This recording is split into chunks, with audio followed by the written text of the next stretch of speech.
I'm super excited to share with you all about self-love, and I'm hoping that you're able to gain some insight and some additional strategies to be able to provide yourself with self-love because you matter and you deserve it. A little bit about myself. I'm a counselor with the Counseling and Psychological Services Department and Prevention Education Coordinator. And I'm going to go ahead and share my screen. So we're going to dive into our topic here. So let me go ahead and do that for you all right now. Okay. I got to flip it here. Are you able to see my screen? Yes. Okay, wonderful. All right. So I'm going to drop in the chat as well. Cool items here. Actually. Here you can see our handle. I recommend checking that out. I have my chat here as well that you could see. Actually, were you able to see that? Oops. Apologies. Having a little bit of technical issues here.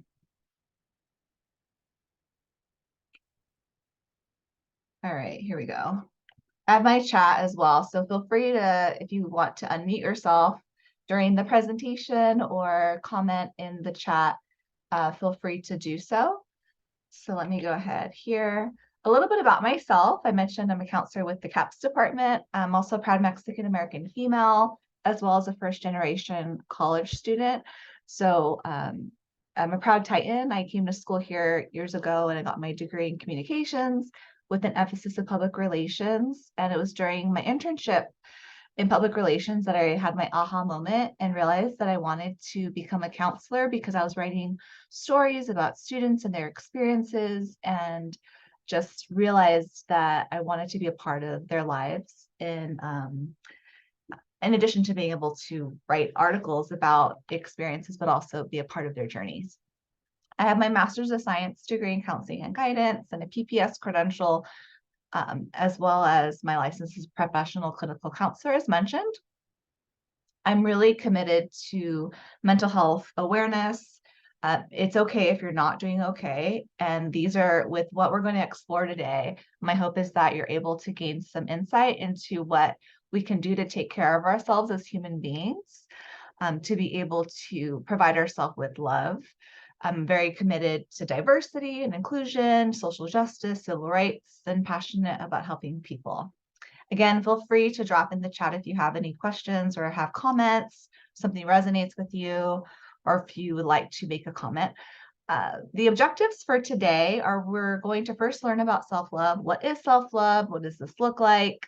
And then the second part is we're going to engage in some self-love activities. So some specific ways that we can provide ourselves with self-love. And then the third, we're going to be exploring CAP services. All right, so first we're going to look at what is self-love. And so I would love to learn from all of you in regards to what that looks like for yourself. So I'm going to drop into the chat. When you think of self-love, what comes to mind? So we're going to do a poll everywhere together because I would love to get insight into what you think of and get you thinking about when you think of self-love, what comes up, what comes to mind. So feel free, I put the poll into the chat, and you could also text CSUF CAPS to 37607. And I'm going to stop the share so I could share the actual poll everywhere. Essentially, we're going to give ourselves an opportunity to create a word cloud together that can be able to give us insight into self-love and what our thoughts are in regards to this particular topic that we're reviewing together. So let me get that up for us here. Here we go. And let's go ahead and show that to you all. Okay, so for those that may or may not be familiar, we're creating something called a word cloud. And the larger the word, the more folks are mentioning that term.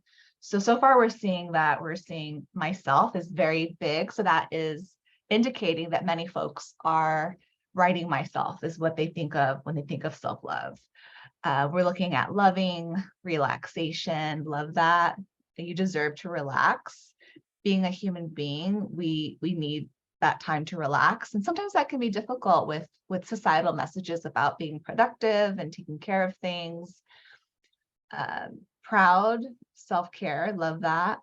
Forgiving, wow, I really appreciate that. Forgiving and forgiveness and the heaviness that we can carry as human beings when we are struggling with forgiving other people and forgiving ourselves as well. We're all perfect imperfections. I really like to say that. We all make mistakes. We're human beings. Being human is to make mistakes. Regardless, telling beautiful, love it. Peace is also getting a little bit bigger here, I can see. Looks like there's a couple folks that are mentioning that as well. Wow, mindfulness, accepting, unwinding, proud, important. Look, I love this. Yeah, so we could see that a lot of different thoughts come up for us when we think of self-love. And as we look at this, it's important that you really think about like what do I think of when I think of self-love? For some of us, it may be something that we think, oh, I'll take care of that after I work, or I'll take care of it later. I will love myself later, or I will be happy, or I love myself after I lose 10 pounds. So really considering what that could look like for ourselves, and really looking at how open and willing am I to provide myself with self-love? And are there any conditions I give to myself? Just as I mentioned in regards to the 10-pound kind of thing. Myself is still really big here. Forgiveness, beautiful, unwinding, happiness. I'm wondering if anybody, you could drop into the chat if you'd like, anything that pops out to you as you look at this, or anything that stands out to any of you. Well, you're welcome to say out loud or drop in the chat.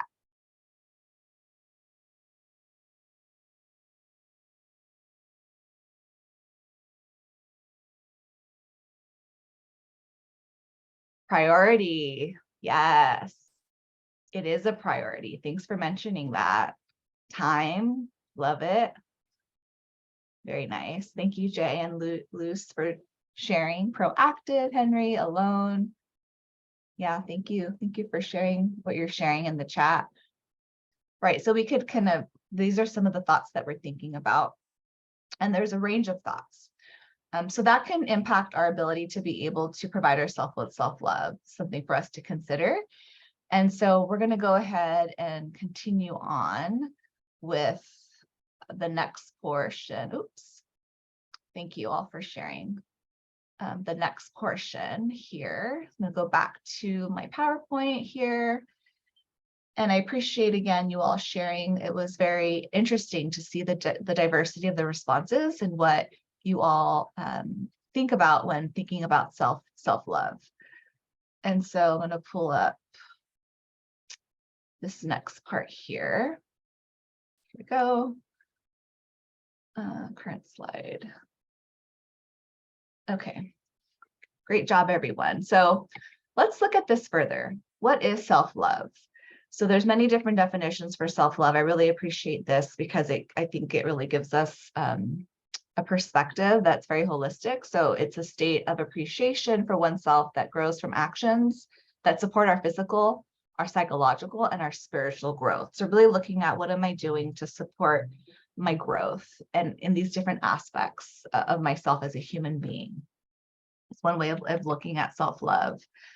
This image I really love. As I was preparing this presentation and this conversation, I thought it would be very important that we consider how we provide ourselves with self-love holistically. And I'm happy to share this with Andrea to share with you all. So you could have a copy of this PowerPoint. Just write a note for myself to do that. And I really appreciate this because it has the different dimensions of self-love. And let's look at some. So we're seeing things like self-discovery. So really looking at what do I like? What do I enjoy?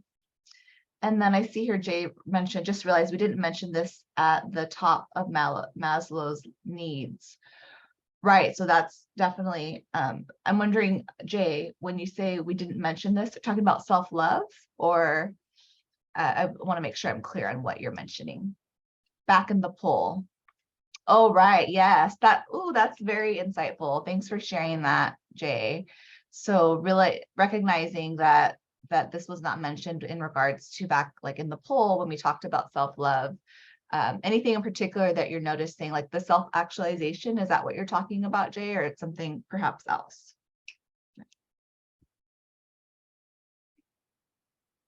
Yep, self-actualization. Yep, yeah, absolutely. So really considering that, are you all familiar with Maslow's hierarchy of needs? I'm wondering if you are. Some of you maybe, maybe not.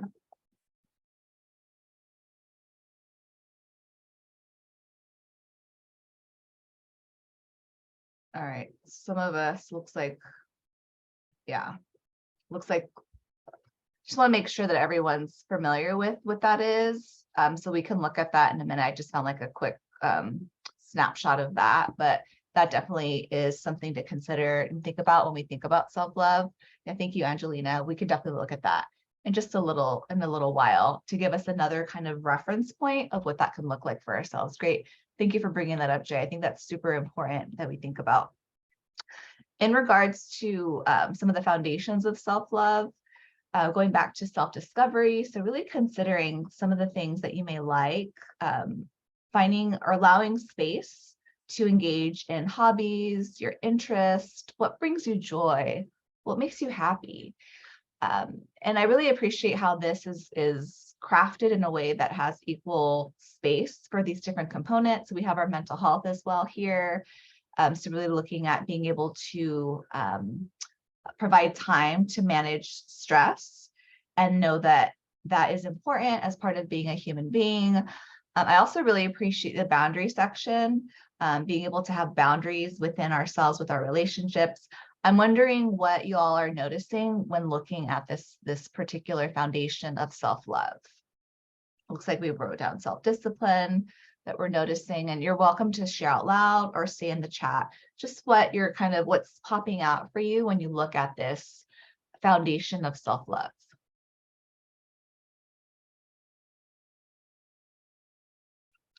There's some compromise involved. Interesting. I'm wondering, Jay, if you'd like to elaborate a little bit upon that. I don't know if compromise is the right word, but yeah. Like making the time or self-acceptance, that's where I kind of saw it. We can't go full on perfect, being perfect. We have to know, okay, there's some imperfections that we have to deal with. Yes, right. So we're all perfect imperfections, and to allow space for those imperfections, and that there's no such thing as perfect, and what does that look like? So yeah, I really appreciate that, like that compromise in regards to having, when I hear that, I also think about balance, having a balance of these different facets of self-love and what that looks like for ourselves. Thank you, Jay. Henry, long-term self-survival going forward. Absolutely. Thank you for sharing that as well. Anybody else notice anything that pops out to them when they look at the foundations of self-love? I mentioned a few things. I really also appreciate inner voice.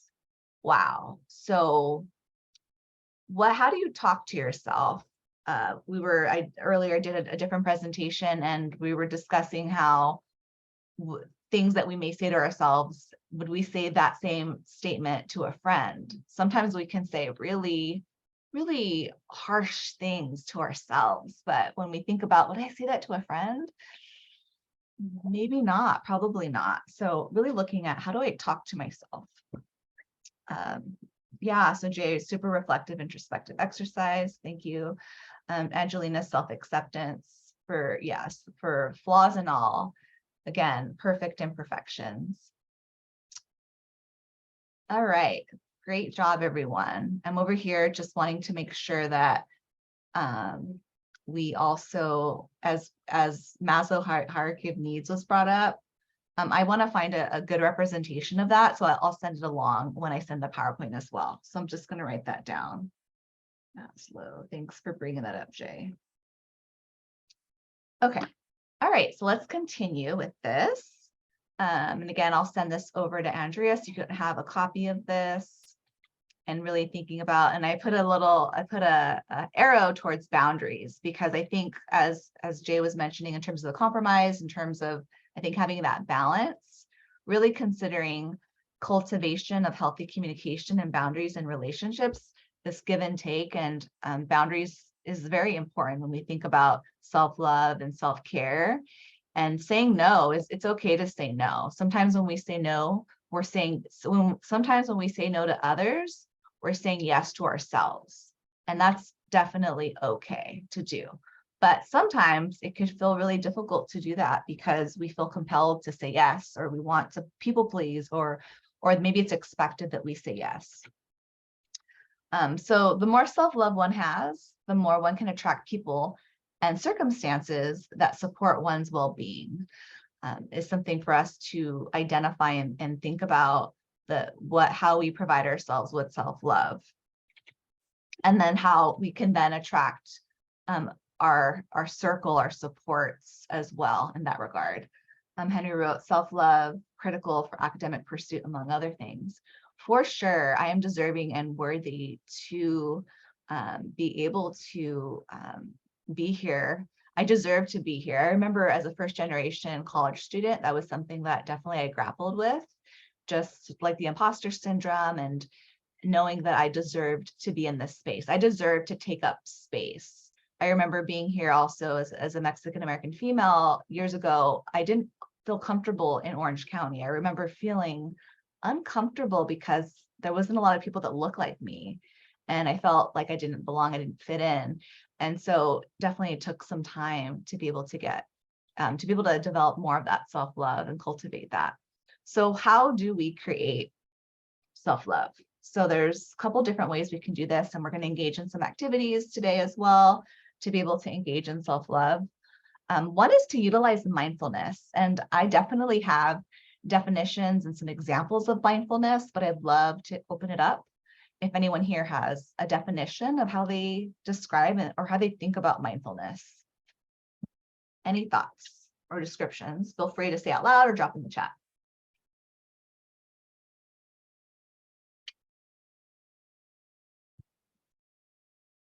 Yeah, making sure I'm present with the moment. Pretty much that's what it is, right? Being in the present moment. A lot of times, or methods that allow us to be in the present moment and to engage in the present moment. Oftentimes anxiety can come from worrying about the past, what could have, should have, would have happened, the shoulds, or the future. So the more that we could get into the present moment, the more that we could manage the different emotions that we're experiencing. Focusing on the here and now. Yeah, thank you. Exactly. And that can be difficult when we're thinking about a lot of different thoughts in our mind. It can be difficult to get in the present moment, but there are tools, strategies, tips, and tricks to be able to help us with that, which we're going to cover today, which I think is a very important part of self-love. A couple of the strategies we're going to look at, I've used personally in times in my life when I felt, and now without being in that space, but where I just felt like I was having a really hard time managing my thoughts and my worries and my anxiety. And so I'm really excited to share these different strategies with you. And Henry, understanding the moment and its value, a moment of silence, perfect, love that. Where I don't think about anything, Bev, that's great. Angelina, focusing on the fact I'm doing the best I can and not focusing on the future past. Very nice. Angelina. Jay put it another way, it's one thing to just attend class, completely different to soak it in with your soak in all the material to heart. Very nice. Meditation, music to silence negative thoughts, Bev wrote. Wow, you all have a really good, I think, a strong grasp of what mindfulness is. That's really great. I think that when I was in college, it wasn't something as an undergrad, I don't know if it was as common to think about mindfulness. I think it's definitely something that there is more awareness about that. The second is to act with intentionality. So really being mindful of acting with intentionality. And I feel like that's also connected to that number 5, setting and maintaining boundaries. So giving ourselves space to act with intentionality, and knowing that that it's definitely something that we can do. The third is to engage in self-care, and we'll be looking at that a little bit more. Self-care, what is self-care? I'd love to be able to pose that. I pose that question to all of you. What is self-care?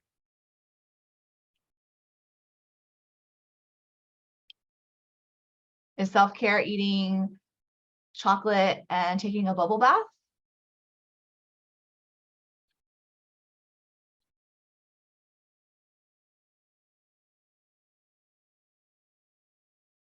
Taking care of my body. Yeah, that's self-care for sure. And it can be eating chocolate, taking a bubble bath.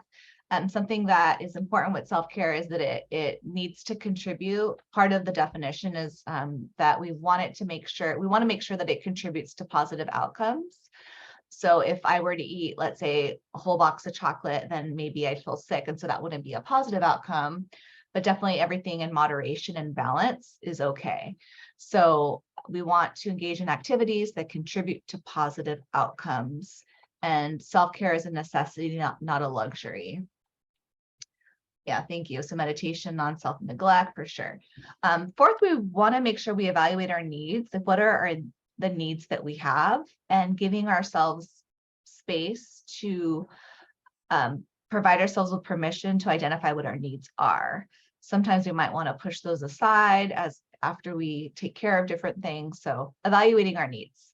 The next is boundaries. We've talked about that a little bit. You deserve to say no if you need to say no to something. It's okay to say no.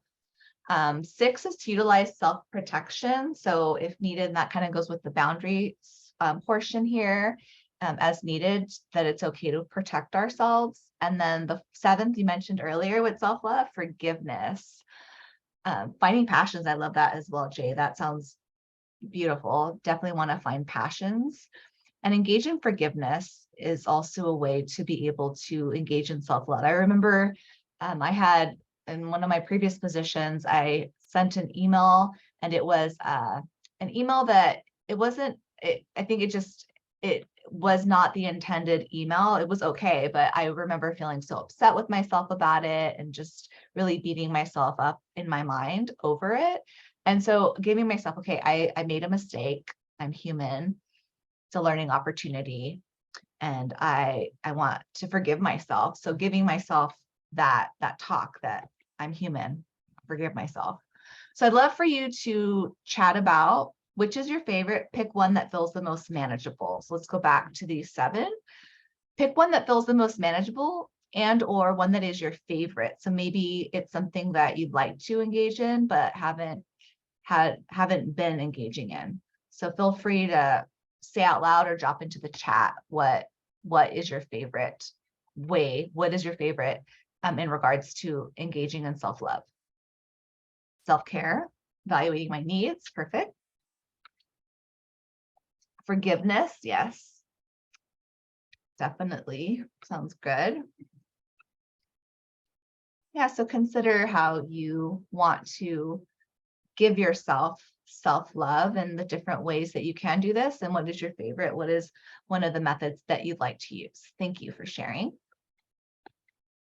So next, so Jay wrote 2, but number 7 is the hardest, particularly with with some unforgiving people who's done me wrong, right? That can be hard for sure. I remember carrying in my heart for many, many years, some feelings of anger towards one of my family members' former partners for very valid reasons. And so one day I just really thought, this feels very heavy and I want to forgive. And so really identifying how it's feeling for you and your body, what is that doing for your energy? And but that can be very difficult. You're very right, Jay. Thanks for sharing that. So next we're going to look at engaging in we looked at what self-love is. We looked at some of the ways for which we can create self-love. And next we're going to look at how can we engage in self-love activities. So we're going to be looking at this beautiful mental health self-care wheel that is a little bit similar to the self-love wheel that we looked at, but this is a little different because it's looking at some specific strategies to engage in self-care. And I really like this because it's a very holistic view of how we can engage in our mental health in regards to self-care. And I really like many different aspects. Something that I think is particularly interesting is the spiritual aspect, which I think sometimes can be can be misinterpreted to only include like religious kind of spirituality, whereas this is looking at the practicing forgiveness and also nature. So really looking at if that's something that is beneficial that for your, there's lots of research that does show that nature and engaging, looking at being outside in the sun can really be helpful for our mental health. Having that actual light touch our eyes could actually be very helpful for our mental health. So spirituality, there's a lot of different ways to be engaged in that spiritual aspect for ourselves. There's also this physical, really looking at things like exercise. I know for myself, that's something that's very important for my mental health. I noticed that when I'm not able to engage in exercise as much as I'd like to, that can be very impactful for my mental health. I know as a college student, that can be very difficult because of how busy life can be. And so really meeting your body where you are, and giving yourself space to be able to engage in these as you're able to do so. Angelina wrote physical and spiritual are the ones I struggle with. So I started walking to work instead of just riding my bike. So I spend more time in the sunshine. Wow, I love that. I love that. So really looking at how can I engage in these activities that are a bit difficult, but I know have been very beneficial to me. Parking far away from class, which sometimes is not by choice, but just by necessity, because that's what's available. And then also engaging in some mindfulness as walking to class. So rather than looking at the phone or thinking about the 10, 20 different things that need to get done, looking at the environment. The campus is beautiful. There's been a lot of beautification on campus. So really admiring the scenery, being in the present moment, looking around, and we'll look at more grounding techniques in a little bit, which I'm hoping are useful for you. Let's see. And then Jay wrote, no wonder why COVID didn't feel nearly as bad for me. You did some dance as my homework. Dancing fulfills at least half of the soul. I love that. That's fabulous. Right. So really considering what have I done in the past that helps me manage or helps me engage in mental health self-care, or what are additional strategies I can use. Journaling is also a great way to help engage in self-care. And sometimes folks are a little bit uncertain if that's going to be something that works for them because they think that there's a right or wrong way to journal, but there isn't a right or wrong way to journal. It's really what you want it to be. Some folks have some challenges with that, but just know that it can be helpful if you're experiencing some heavy thoughts, thoughts that are just ruminating, that you're thinking about over and over again. It could be a good space to be able to journal to get those thoughts out. Anything else that stands out to anyone here that we haven't mentioned or that we have mentioned?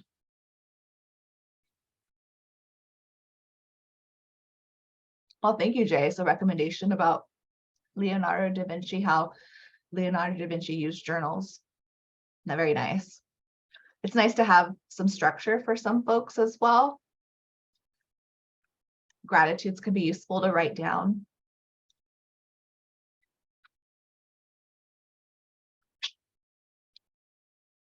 Okay, so we'll consider. Thanks for your feedback, your comments, Jay. Anybody else have anything else that they noticed here that they appreciate, that they like about this particular self-care wheel?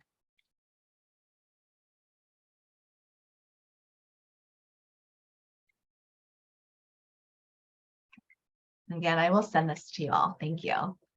All right, so next we're going to look at what is mindfulness. And you all had some really good definitions of what mindfulness is. This is another definition to give us further vocabulary for mindfulness. And it's really looking at the basic human ability to be fully present, aware of what we're doing and where we are and what we're doing, and not overly reactive or overwhelmed by what's going on around us. So again, being in that present moment and engaging with what's happening in the here and now. Mental health is just as important as physical health. That's something I'm very passionate about. To further provide us insight into mindfulness, I have a video that I love and I've watched it several times at this point. I really love this video and I would love to hear what your thoughts are. It's basically mindfulness explained in a way that's very, I think, approachable. Has anybody here seen this video? Welcome to say out loud or say yes or no in the chat. No? Okay. Okay. All right. I'm super excited for y'all to see it. So let me make sure that I have sound on, share sound. As we watch this, I'd love to hear your thoughts after we look at this together. So again, it's basically it's informing us about mindfulness and strategies we can use in regards to mindfulness.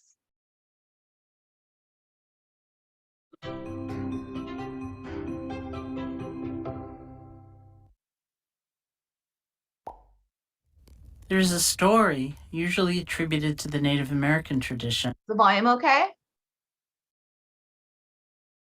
Yes. Thank Yeah. you. Which illuminates different ways of paying. There's a story, usually attributed to the Native American tradition, which illuminates different ways of paying attention. An elder, talking to a child, says, "I have two wolves fighting in my heart. One wolf is fearful, vengeful, envious, resentful, and deceitful. The other wolf is compassionate, loving, generous, truthful, and peaceful." The child asks, "Which wolf will win the fight?" The elder responds, "The one I feed." That doesn't mean we try to deny or hurt or kill the angry wolf. If we did that, we'd end up in a long battle, all the while somehow making that wolf more powerful through our hostility and fear. Hating that wolf sucks the strength right out of us. Instead, we calmly pay attention to the angry wolf and let go of believing they have the answers. If we can do that, they end up lying down next to us, no longer an enemy. We help strengthen the kind and loving wolf, giving it nourishment and support so that we can follow it. That peaceful wolf can become our steady companion and show us the way through all kinds of different life experiences. Restful or chaotic, enjoyable or disappointing experiences may come and go, but we can have a guide with us through it all. This is what mindfulness can help you do. Mindfulness allows us to see our thoughts and feelings as they are beginning. It's very powerful to know what we're feeling as we're feeling it, know what we're thinking as we're thinking it. With mindfulness, we can choose what will strengthen and bring into action, and we can choose what we will gently let go of. We don't have to be at the mercy of old habits or old ways of thinking or old ways of being. We are empowered. It just takes practice.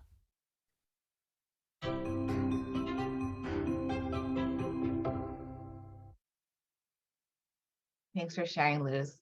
Any thoughts about what we just reviewed together about mindfulness? Feel free to drop out loud, say out loud or drop in the chat.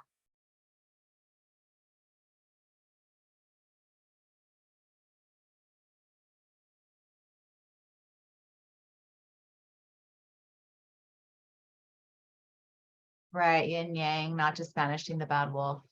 Really makes me think about how important it is as human beings for us to experience the spices of emotions, the pleasant and unpleasant emotions, that they're both important and they're okay to experience. Thanks for mentioning that. So looking at this more, why does mindfulness matter? So we're identifying that mindfulness is a form of self-love. Why does it matter? So it impacts our mental health, which is related to our thoughts, emotions, and behaviors. And those are interconnected. So if we're noticing perhaps there's a behavior that is not working for us, what I recommend that we do is examine what are the feelings I have and what are the thoughts I have that are connected to that behavior, because they're interconnected. And with this, we can develop a stronger sense of self-awareness. So mindfulness is very powerful And it helps us develop a stronger sense of self-awareness, and it can help us with managing mental health symptoms, many different symptoms such as stress, illnesses, anxiety, depression, and more. And I can apply this, looks like, yes, thank you, Celia, applying this to depression and will not feed my depression, right? So really being able to accept what that depression looks like, what that is, but knowing in terms of like the feeding of it. Absolutely. Thank you. Next, we're going to engage in how often do I engage in mindfulness? And it's a questionnaire basically that will give you a space to be able to identify how often you engage in mindfulness. And just to give you some insight, and as you look at this, there's several questions, Likert scale, to fill out. And just to give you insight, and I encourage you to answer really truthfully, just to see where you are with it without judgment. So we, again, are perfect imperfections. So let's go ahead and I'm going to drop it into the chat so you can have that link easily accessible for you to access. Let me go ahead and get that for you. All right.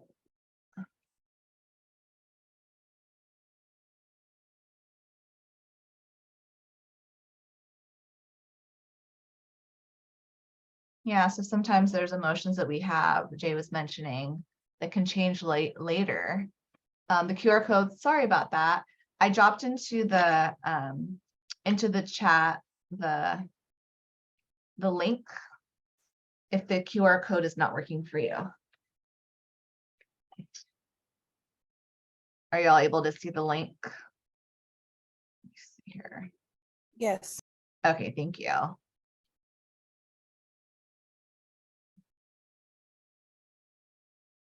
Wonder if it.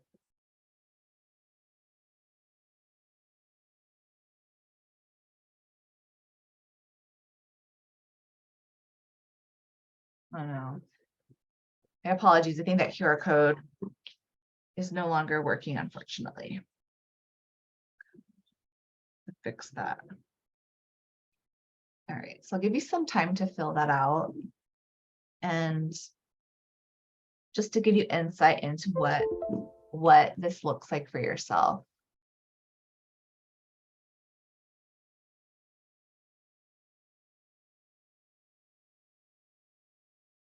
Oops.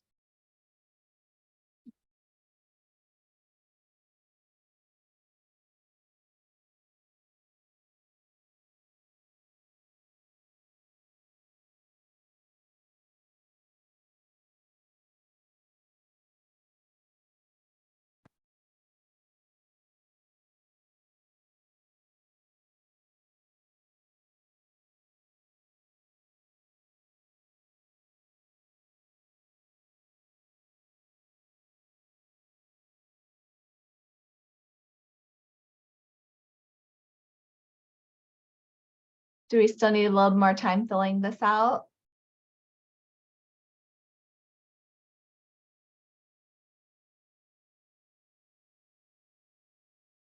Yes, okay, great, yeah.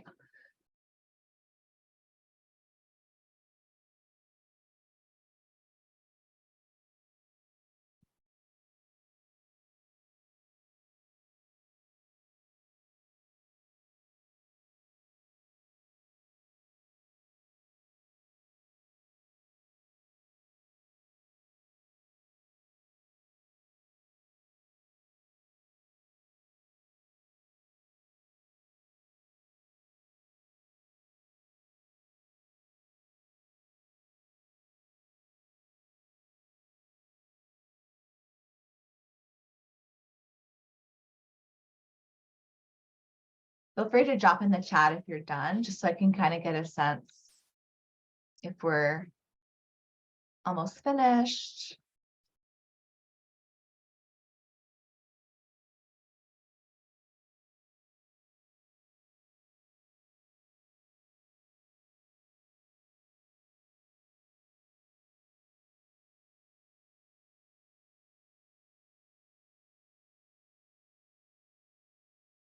Okay, it's like we're having some folks that are done. So this is basically looking at your moment-to-moment awareness and then acceptance of these aspects in your life. And everybody's score, of course, will be different. So really identifying what type of mindfulness we engage in. So definitely just something to note, kind of thinking about, am I satisfied with the result? Again, I'm perfect in perfection. What would I like that to look like in the future? So additional strategies with that, no matter where we are in terms of that score, these are some useful tips that we can look at. So the first would be observing the moment as it is, as several of you have mentioned. And then the next is, if judgment arises, let it pass you by. So if we notice there's judgment, noticing it with curiosity, letting it pass us by. And then if we're noticing the mind wanders, be kind. So maybe you're trying to engage in meditation as a form of mindfulness and your mind might wander. Forgive yourself, be kind, use self-compassion towards yourself. The next is to be a single tasker, to meditate. And that's the act of giving attention to only one thing, single tasker, that really goes against the multitasking kind of idea that's very American kind of work ethic related, where there's lots of actually research that shows that multitasking is not effective. So really engaging in single tasking. The next, in terms of engaging in mindfulness, is to feel gratitude, to really feel that sense of gratitude and identify what that can feel like in the body, what that feels like in the mind. As well as cultivating humility. So again, we are perfect imperfections, being able to cultivate humility with our experiences towards ourselves and with others. Another way we can engage in mindfulness is to accept what we cannot change.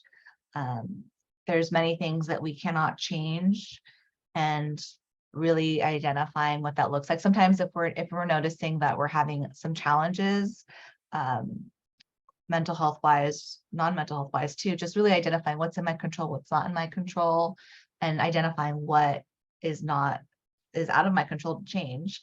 And the next is adopting a growth mindset. Does anybody know what a growth mindset is?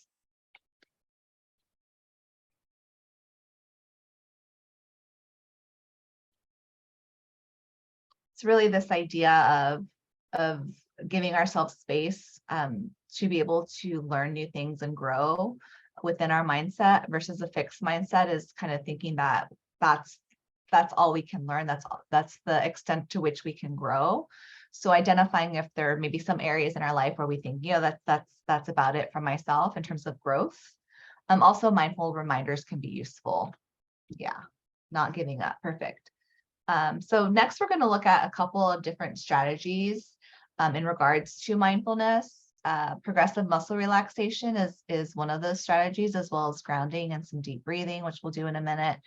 And the progressive muscle relaxation is really looking at the purposeful, the intentional, we mentioned earlier, with intentionality, to engage in intentionality. And this is with intentionality, with purpose, to tense and release muscle groups. And part of this is the purpose of releasing energy stored in the body that's associated with the feeling of stress. And this can really help us identify also what's in my control, what's out of my control. So let's say I want to engage in self-love and I want to use mindfulness as a strategy. Progressive muscle relaxation is a great tool to use that. We're really looking at focusing on the sensations of the body to ground myself in the present moment. Has anybody here done progressive muscle relaxation?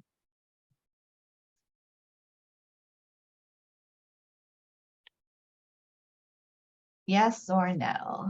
Feel free to say out loud or drop in the chat. No. Okay. All right. So this is a great tool to use regularly when we're feeling stressed, or also preventatively if we want to start being mindful about, like, let's say we know, okay, every semester, week 6, midterms are coming up. I know that my body feels stressed. My mind feels very stressed. This is something that we can incorporate on a regular basis to help be able to access calm through being able to engage in muscle relaxation. So kind of like stress me out. So there's a video that I have here, but with time, I'm going to send it over with Andrea. So we could do this together. So we're going to purposefully release. We're going to tense and release muscles in our bodies with the purpose to release the energy stored that's associated with the feeling of stress. And so really we're looking at doing this to access our sense of calm. So if you're noticing that's something that you need, or to do it preventatively, you can do this too. So one way we could do this is by clenching our fists. So let's go ahead and have you clench your fist as tight as you possibly can, like you're squeezing lemons, to the point, not to the point of pain, but tight, tight, tight, tighter, tighter, tighter, not to the point of pain. And let's have you release that. What kind of sensations do we feel in our fingertips? What does that feel like? Next, we're going to tense our shoulders. This feels really good. So let's tense our shoulders, raise them up high, as tight as we can. So let's please raise up your shoulders high. Try to get them up to your ears. Tighter, tighter, tighter, not to the point of pain. All right, let's release that. Anybody notice anything with just doing those two techniques? I know we're running low on time. So my hope is that you found a little bit of relief in terms of some stress. I know for myself, I tend to hold a lot of stress in my shoulders. So when I do this tensing of my shoulders and releasing, that can release some of that stress. Body awareness. Thank you, Bev, for sure. That's one technique. Shoulder tension, yes. Think about your favorite technique for self-love. I encourage you to engage in that in the future. And then we're going to do a couple more activities as well, but I want to be mindful about the time here. Helps with the knots in my shoulders. I almost just drop after a tight squeeze. Okay. It's okay to feel. Feelings are important for us to have. I like to say, Andrea and Laura will be familiar with this. I really enjoy saying pleasant and unpleasant emotions versus negative and positive feelings, because all feelings are important.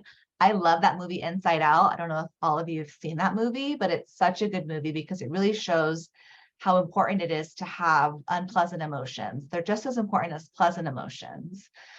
Science tells us that feelings tend to last 60 to 90 seconds. So sometimes folks are afraid to feel because they're afraid of being stuck in the feeling for a long, long time.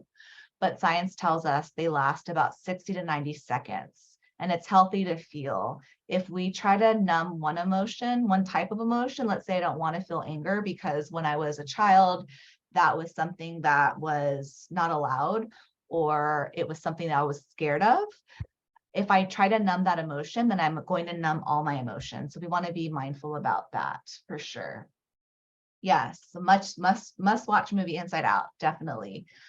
This is a video featuring the different services our department CAPS provides, which just with time purposes, I think that we have until 7. I want to be respectful of time. I'm going to send this over with Andrea. What's important with this video is it showcases the diversity of our resources. We have a lot of different group opportunities, wellness workshops, which I'm going to cover in just a little while. Our services are confidential in regards to, we have crisis services, we have short-term counseling, as well as drop-in counseling groups, and health fees cover that. Our number is listed here. Again, I will send this PowerPoint over to you all. Workshops, if you're noticing I struggle with stress, or I struggle with sleep, or mood or thought, which are some of the top reasons that students get connected to our office, I highly recommend that you check out our resources. I will send you the flyers that we have for these groups. The best way to stay up to date with all of our group offerings and doggy therapy is to follow our Instagram account. Definitely recommend checking that out. We also have a variety of drop-in groups. One that I want to give a shout out to is our anxiety support group, which is brand new. In that group, it's on selected Tuesdays, 11 to 12. In that group, you can learn actual techniques to help manage anxiety, which is something that many of us struggle with. Definitely will give you the PowerPoint and the resources. There's a lot of other groups as well that are amazing. We also have therapy groups, which we have available for students as well. One that I really, I facilitate the GRIT, A Path for Academic Strength. So that's a group that works with students that are having challenges with academics, GPA concerns, and we help with mental health concerns related to academic struggles. U is an amazing resource. It's an online wellness platform. It's confidential and it has vetted information for students to access for free. Cal State Fullerton pays for students to access that. And let's see. Breathing as a reset is another wonderful way to be able to help engage in mindfulness and self-love. And this is 4 square box breathing, which I highly recommend checking this out. With time purposes, I'm going to skip over this, but I definitely encourage and I promote the power of breath because I also want to showcase the next area. So we have something called 5, 4, 3, 2, 1 grounding. Has anybody here heard of 5, 4, 3, 2, 1 grounding? Yes, Yes. What did you hear? Or have you ever tried it, Luce? I have. Usually the easiest one would be the highest number, which is what you see, Right. you feel, what you hear, the Yeah. hardest one I think is taste. Yes. Sometimes, yeah. Unless I just drank coffee or something like that, that can be hard for sure. Thanks for sharing. Yeah. The purpose of this is if you're noticing that you really want to try to get in the present moment, you're trying the progressive muscle relaxation, you're trying the deep breathing, maybe that's not working as well as you'd like it to, this is another technique you can try. I remember a time in my life when I was worrying about having the same worry over and over again. And I remember I was in the shower, washing my hair, I put conditioner, or I couldn't remember if I put conditioner in my hair. And that's a big deal for me because I would remember that usually, but I was so overwhelmed. So I started crying. I just couldn't believe that I couldn't remember if I did that. And so this is a technique I'd start using that was so helpful, is really getting into the present moment by looking around my environment, identifying 5 things you can see, 4 things you can feel, like physically feel, 3 things you can hear, 2 things you can smell, and then 1 thing is 1 good quality about yourself or 1 thing you can taste. And the whole point is to get into the present moment. So I highly recommend checking that out. You're welcome to stop by our wellness room. It's open Monday through Friday, 10 to 4. Students' health fees pay for this. So you have access to napping pods and massage chairs, as well as an area for yoga too. We do have crisis services available 24/7. So know that we do have services available if a student is in need of talking to a crisis counselor for any of the items listed here. And again, I will send the PowerPoint. So you'll have all this information.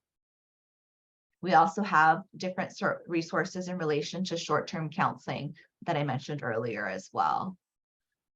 We have a diverse staff that is all about, very passionate about supporting the mental health needs of students.